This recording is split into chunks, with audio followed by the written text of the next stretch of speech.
Bonjour tout le monde, Simon Leclerc ici, je vous retrouve pour une capsule de fin d'été. J'espère que vous avez passé un bel été. Je vous retrouve pour une capsule avec un thème intriguant. Le thème aujourd'hui, ce sont les privilèges. Les privilèges, quel mot à la mode ces temps-ci. On parle souvent des privilèges. En fait, on peut en parler d'un point de vue ethnique. On peut savoir que les privilèges, c'est un terme qui revient ces temps-ci en Occident surtout, parce qu'on considère, ou certains considèrent, je ne vais pas faire un débat de fond sur l'idée, mais qu'il y a des peuples qui sont privilégiés, des races privilégiées, des ethnies privilégiées, des cultures privilégiées par rapport à d'autres qui ne le seraient pas. Donc, à la base, on peut prendre le concept des privilèges à l'échelle macroscopique de la Terre. Il y a des peuples privilégiés, des peuples qui ne le sont pas. Et il y a aussi à l'échelle individuelle des individus privilégiés et d'autres qui ne le sont pas. Des gens qui naissent dans une famille aisée, les familles de médecins, quand on était jeune, je ne sais pas si vous venez, vous, d'une famille aisée, mais quand on était jeune, on admirait ceux qui vivaient dans les grandes maisons, puis je me souviens des gens qui venaient à l'école, puis on savait que elle vit dans une grande maison, cette personne-là, son père est riche, tout ça. Il y avait un concept de privilège de notre nature, juste d'où est-ce que j'arrive. Ça me fait toujours rire d'imaginer le concept comme s'il y avait un parachute de l'armée qui descendait du ciel, puis on ne sait pas dans quelle cour il va atterrir, mais qui est rempli de lingots d'or, puis on espère que le parachute va tomber dans notre cour et il va tomber chez le voisin ou l'autre, comme s'il y avait une loi aléatoire qui faisait que certains étaient privilégiés, d'autres non. D'ailleurs, tout le concept du rêve américain vient de là. Hein? On vient du concept qu'on crée notre réalité, tout est possible, alors que si on compare cette réalité-là avec l'Inde, par exemple, où là, on va croire aux castes, c'est-à-dire comme s'il y avait des étages dans une société et que le premier étage n'avait pas accès au deuxième et le deuxième au troisième ou peut-être un petit peu dans l'étage supérieur, mais surtout pas vers le bas. Et on accède à l'étage suivant à quelque part en mourant puis en embrassant son karma pour revenir avec une paix qui va nous faire élever vers le haut. Donc c'est un concept qui est un peu compliqué à gérer si on entre dans la notion de fatalité. Parce que dans la notion de karma, bien sûr, le karma est une notion qui existe. On peut dire que le karma est basé sur le concept de la culpabilité. Il y a aussi des voies spirituelles qui disent le karma, c'est terminé, on met ça derrière comme avec un feu puis une épée pour venir trancher le karma des ciseaux cosmiques qui disent c'est terminé mon karma, j'en veux plus. Mais je dis toujours la même chose, je dis le karma se termine quand la culpabilité se termine. Si la culpabilité est encore là, le karma va rester.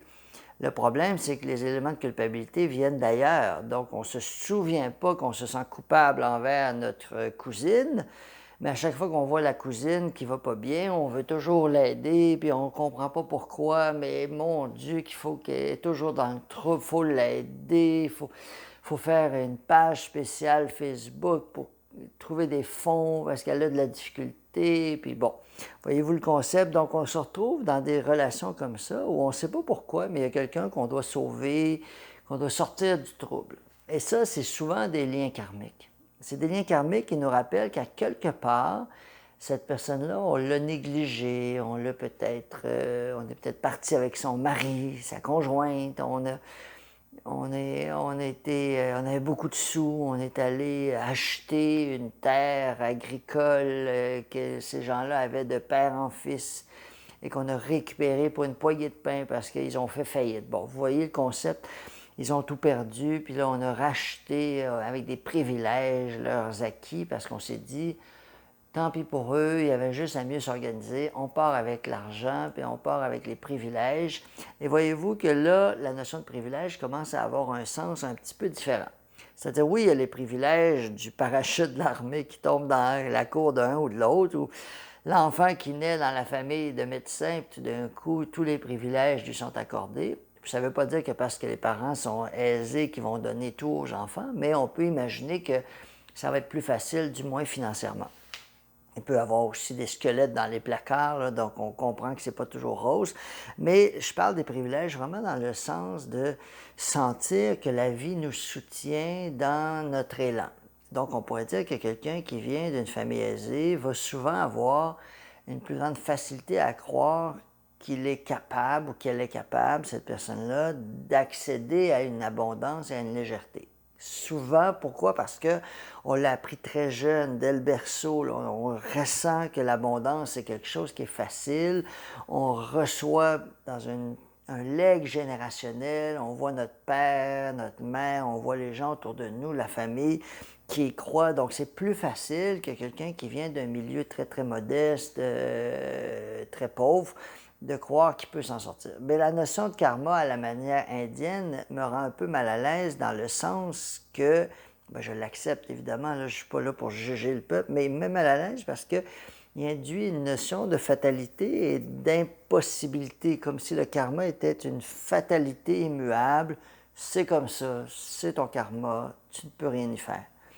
C'est d'ailleurs pour ça que beaucoup de gens dans les incarnations passées qui étaient en Inde et qui se sont retrouvés en Occident, moi je le vois souvent dans mes consultations, parce que en Inde, il y avait cette notion-là de, on va le dire dans ces peuples-là, peut-être pas juste en Inde, mais tous les peuples qui croient vraiment au karma avec les castes et tout ça, il y a une fatalité là-dedans. Puis en Amérique, le fameux rêve américain, on venait éclater ça. On pouvait arriver là, très pauvre puis se retrouver dans des opportunités d'affaires. C'était le rêve américain, tout est possible. Après ça, le rêve américain a basculé dans une notion d'élitiste, avec des privilèges entre gens élites. Tu sais, ce concept-là des élites qui se grattent le dos mutuellement, qui se donnent des retours d'ascenseur, a créé aussi un autre problème, c'est-à-dire, oui, c'est vrai que tout est possible, mais comme disait la chanson des colocs, passe-moi la POC et je veux compter des buts. Donc, donner une chance aux autres de pouvoir aussi accéder, ça veut dire donner vraiment une chance aux autres, c'est-à-dire de permettre aux gens de se déployer, et c'est pour ça que l'éducation devient l'élément clé. Bon, je ne vais pas faire un débat de fond sur comment fonctionne notre société et l'éducation, mais on comprend qu'accéder aux bases pour développer son cerveau, développer ses qualités, développer ses talents, développer ses aptitudes et savoir qu'on a une capacité dans tel angle, tel autre angle. Le système éducationnel est très limité parce qu'il encourage le cerveau rationnel, la mémoire, il encourage une façon de fonctionner qui fait que, naturellement, les enfants ne vont pas tous cadrer dans ce modèle-là. Et socialement, c'est comme si on encourage un modèle puis on décourage les autres, alors qu'il y a certainement une grande refonte du système éducatif pour que les gens puissent vraiment avoir différentes options de reconnaissance de leur talent et non juste leur capacité, par exemple, à mémoriser ou à être bon en mathématiques ou à bien écrire, ou bon, tout le volet artistique. On comprend aujourd'hui que les artistes ont plus de difficultés financièrement en général parce que c'est pas le domaine qui est le plus valorisé. On aime les artistes, on aime entendre la musique, on aime aller écouter, mais socialement, on va avoir besoin ça vient aussi des besoins essentiels. Hein. Vous savez que quand on a des carottes à faire pousser, des légumes, à l'époque, s'il y avait un artiste qui poussait, qui grandissait dans une ferme agricole, ça devait être assez difficile, vous pouvez l'imaginer, de se déployer alors qu'on a des besoins très concrets, d'aller chercher les carottes, les pommes de terre dans le champ. Les gens qui rêvent, c'est pour ça d'ailleurs que les artistes se retrouvaient toujours en ville, parce que c'est la ville qui était le milieu favorable pour encourager ça. Donc, je m'éloigne un peu du sujet, mais je veux juste qu'on comprenne aujourd'hui la base, d'ailleurs, c'est pour ça que je veux commencer ma capsule avec ça, c'est qu'il y a effectivement une notion aléatoire des privilèges, mais il y a surtout la notion que ces privilèges-là peuvent être dépassés, c'est-à-dire on peut dépasser l'état dans lequel on arrive pour créer une nouvelle réalité. Mais pour cela, ça requiert d'avoir une pacification de nos origines. C'est-à-dire qu'on doit se poser une question. Pourquoi est-ce que je me retrouve dans cet environnement-là? Et c'est vraiment là que je veux amener les gens qui m'écoutent aujourd'hui. Pourquoi est-ce que je me retrouve dans ce type d'environnement-là? Un environnement, par exemple, où on ne croyait pas en moi, où on ne me donnait pas la chance de me déployer, ou par exemple, dès qu'un professeur critiquait un aspect de moi, ça me mettait à vouloir ramper en dessous de la table, à me cacher, à me dire, ça y est, je ne vais plus jamais montrer mon dessin, par exemple, à personne parce que j'ai été ridiculisé en classe, parce que j'avais un dessin qui ne convenait pas.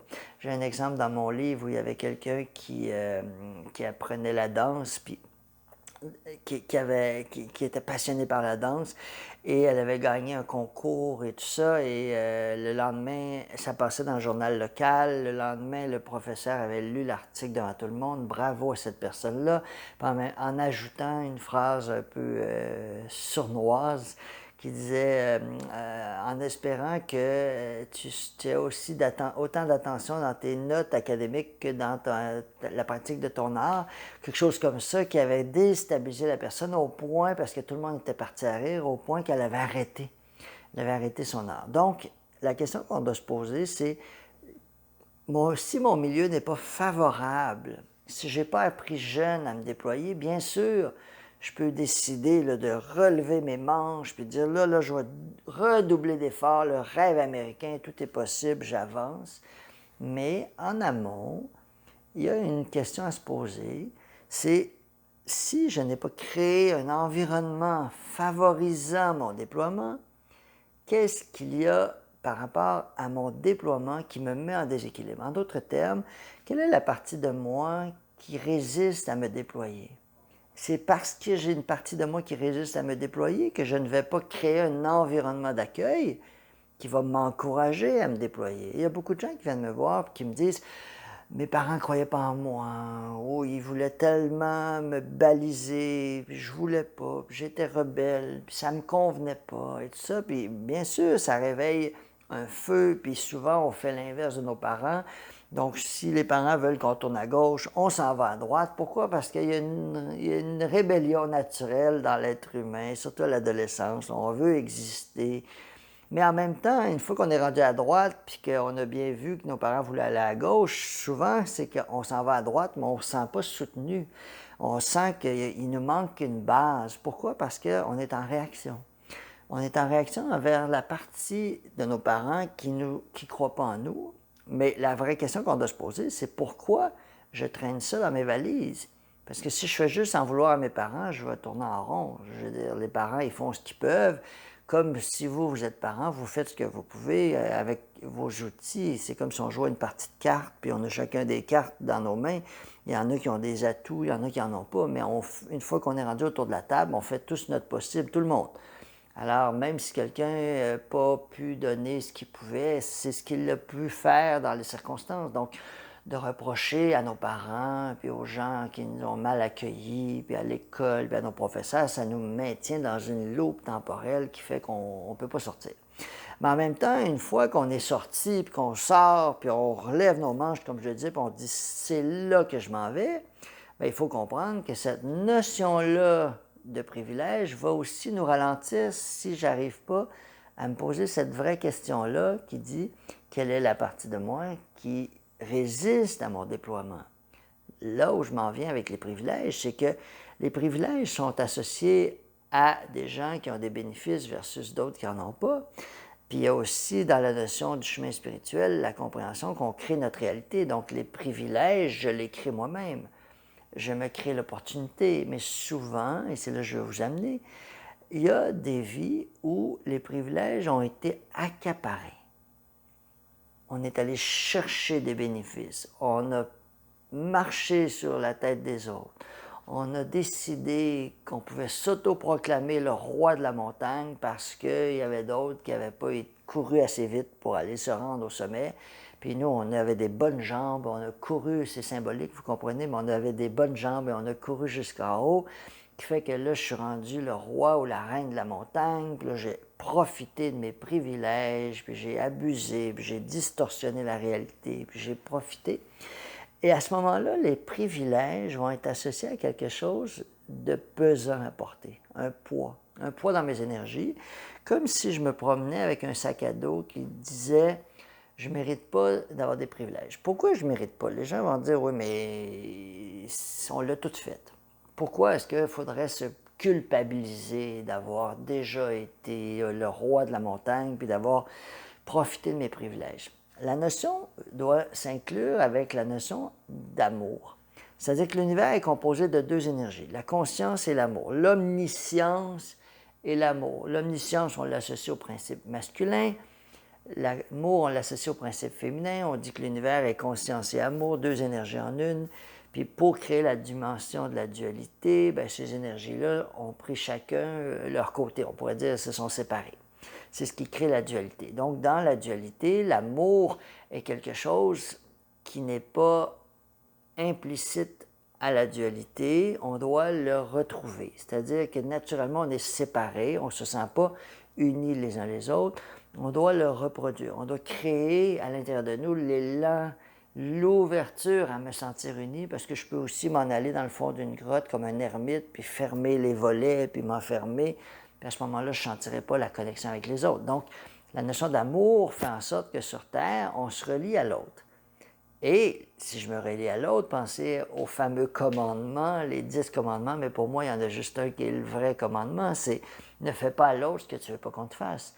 Donc, si je crée une réalité dans laquelle je domine les autres, je m'accapare des privilèges, puis je retourne dans ma lumière, soit dans cette vie-ci ou dans l'entre-vie, mais à un moment ou à un autre, je retourne dans ma lumière. L'image que je donne souvent, c'est comme des enfants qui jouent à une bataille d'oreillers dans le noir, puis que maman, elle arrive, puis elle ouvre la lumière.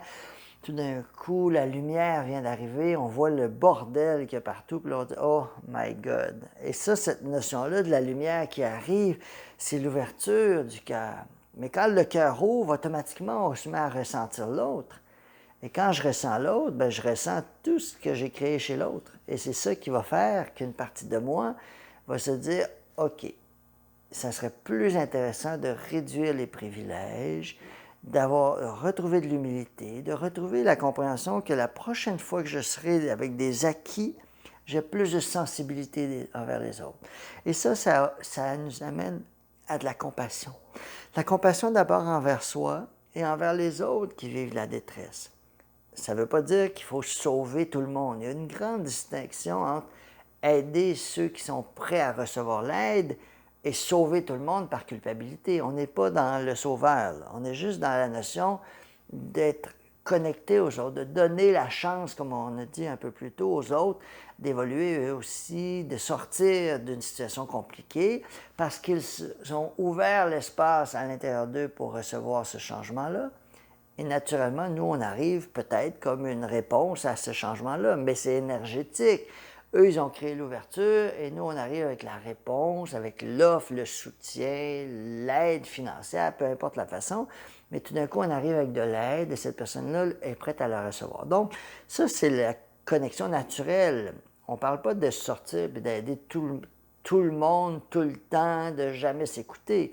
La notion d'aider l'autre n'implique pas de s'oublier pour l'autre. Donc, c'est une petite parenthèse ici, mais là où ça devient intéressant, c'est que si je fais vraiment la paix avec la situation d'avoir déjà, parce que toute personne qui se retrouve sans pouvoir est en réaction avec son pouvoir. C'est une loi naturelle, c'est une loi universelle même.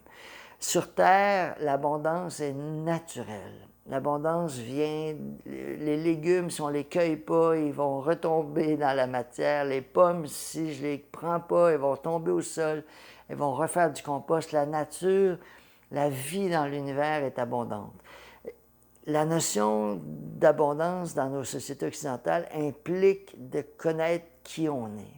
On ne peut pas juste être comme un oisillon dans un nid puis attendre qu'on vienne nous nourrir. Il doit y avoir une reconnaissance de qui on est. Donc, pourquoi? Parce que ce sont mes talents, mes compréhensions, mes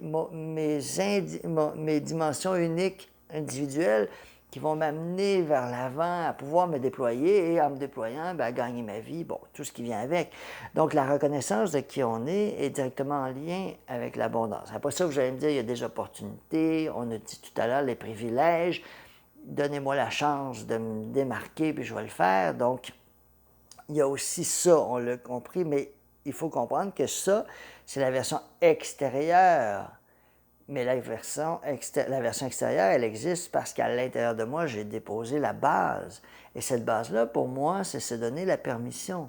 Se donner la permission d'accueillir les privilèges. Et les privilèges, à une époque, étaient associés à de la domination, du contrôle, des élites.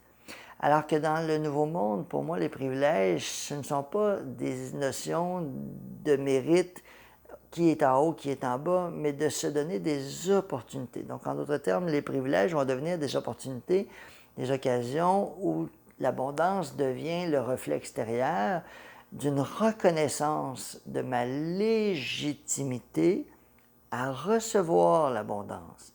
Et on va voir à ce moment-là les privilèges qui vont se transformer en opportunités et qui ne seront plus des opportunités qui dénigrent les autres, des privilèges qui font en sorte que les autres n'ont plus rien, une élite qui récupère tout alors que les autres n'ont plus rien, mais vraiment un monde beaucoup plus équitable. Bon, certains disent que ça va prendre 1000 ans, d'autres disent que ça va prendre 10 ans, d'autres disent que c'est imminent. Je suis plus vers la troisième version. J'ai vraiment une sensation, je suis un éternel optimiste, idéaliste, peut-être certains diront, mais j'ai vraiment une sensation qu'on s'en va dans un nouveau monde où il y aura peut-être un éclatement de l'ancien, pas peut-être, certainement, mais une ouverture vers un nouveau. Mais ce nouveau-là, pour moi, mon idéal, et celui que j'ai envie d'ensemencer avec vous, c'est un idéal qui inclut tout le monde, c'est-à-dire tous les gens qui reconnaissent leur légitimité à en faire partie, qui reçoivent ces opportunités-là, qui reçoivent ces ouvertures-là. Et c'est vraiment l'idéal. Mais pour que cet idéal-là puisse naître, j'invite chacun d'entre nous à faire la paix avec ces notions-là de privilèges qu'on a jugées. C'est-à-dire qu'à une époque ou à une autre, les privilèges fonctionnaient toujours par un dominant, un dominé, et on a embarqué dans ces modèles-là qui ont réveillé de la culpabilité. Comme je vous disais tout à l'heure, une fois que je retourne dans ma lumière et que j'ouvre mon cœur et que je me branche sur l'autre, il y a une partie de moi qui dit « Oh my God, j'ai raté le rendez-vous ». Et en ratant le rendez-vous, il y a un autre rendez-vous qui se met en place parce que je me suis culpabilisé. Et l'autre rendez-vous dit « Je vais aller apprendre avec humilité à m'ouvrir à l'autre, à donner la chance à l'autre, à donner un espace pour l'autre, à ne plus être juste égoïste, centré sur moi. Et à ce moment-là, il y a une ouverture qui revient pour que l'abondance puisse revenir.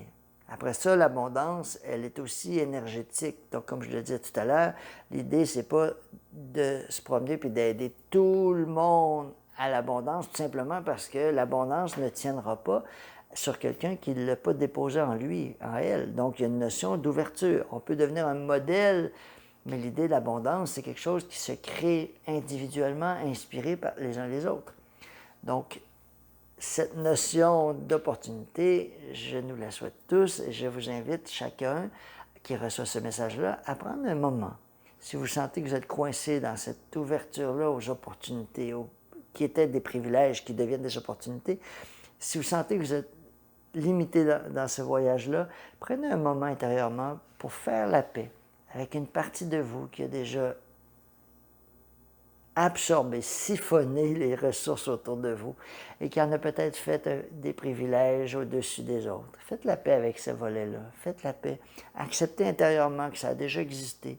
On l'a tout fait de toute façon.